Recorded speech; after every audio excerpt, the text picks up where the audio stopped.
আপনাকে বাজারে গিয়ে গ্যাসের ঔষধ কিনতে হবে না, অর্থাৎ যেটাকে আমরা গ্যাস্ট্রাইটিসের ঔষধ বলে থাকি। এই ধরনের কোনো ঔষধ আপনার লাগবে না।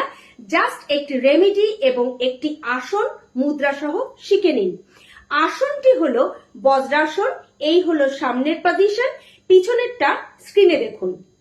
এবং একই সঙ্গে মুদ্রাটা কি করবেন, রেমেডি পরে বলছি। এই মুদ্রার নাম অপান মুদ্রা। এই যে আপনার হাত, এই হচ্ছে আপনার বৃদ্ধাঙ্গুলি, এই অনামিকা, এই হচ্ছে মধ্যমা। এই অনামিকা মধ্যমাকে বৃদ্ধাঙ্গুলিতে লাগাতে হবে এই অবস্থা। এই দেখুন, অর্থাৎ আপনার তর্জনী এবং কনিষ্ঠা বাইরে। এই হচ্ছে এইভাবে 3 মুখ একসাথে হবে, ঠিক আছে? ছোটবেলার হরিণ খেলার মতো, তাই না? এই হচ্ছে অপান মুদ্রা। যাদের গ্যাস, বদহজম, অ্যাসিডিটি লেগেই থাকে, কোনোভাবে সুবিধা হচ্ছে না, ভালো করতে পারছেন না, জাস্ট খাবার খাওয়ার পরে 5 to 10 মিনিটস আপনার অবস্থা বুঝে, যাদের গ্যাস বদহজম বেশি তারা 10 মিনিটস, যাদের একটু কম বা একটু অস্বস্তি হয় তারা জাস্ট 5 মিনিটস বজ্রাসনে এই অপান মুদ্রায় বসবেন। চোখ থাকবে বন্ধ এবং নিঃশ্বাস প্রশ্বাস স্বাভাবিক থাকবে।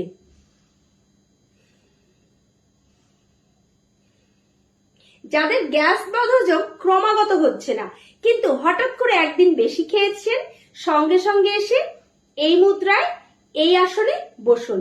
আর রেমেডি খেতে চান তাহলে তো আরো সহজ। রেমেডির জন্য লাগবে 2 আঙ্গুল পরিমাণ আদা, 8 থেকে 10টি পুদিনা পাতা এবং সেই সঙ্গে নিয়ে নেবেন সামান্য সৈন্ধব লবণ স্বাদ মতো, তার সঙ্গে হাফ চা চামচ ধনিয়ার পাউডার, বা যদি ধনিয়া পাউডার না থাকে আস্ত ধনিয়াও দিতে পারেন, দিলে 1 চামচ দেবেন। এটাকে 2 গ্লাস পানি দিয়ে খুব ভালো করে ফুটিয়ে নিন।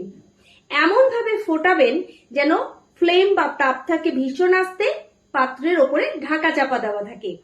এটা ফুটিয়ে নিন এমন ভাবে যেন এটা পানিটা শুকিয়ে অর্ধেক হয়ে যায়। তারপর হালকা ঠান্ডা করে এটা খেয়ে নিন।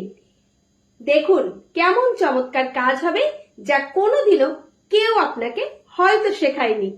আমি একজন আয়ুর্বেদিক ফিজিশিয়ান হিসেবে আপনাদেরকে যে তথ্য দিলাম সেটা আশা করি আপনার সারা জীবনের প্রবলেমকে সলভ করে দেবে। কেমন? সবাই ভালো থাকুন, সুস্থ থাকুন, সবার জন্য শুভকামনা। আর নিয়মিত ফ্যামিলি লিমিটেডের এই ধরনের ভিডিওগুলো আপডেট পেতে অবশ্যই এই পেজটিকে ফলো দিয়ে রাখুন।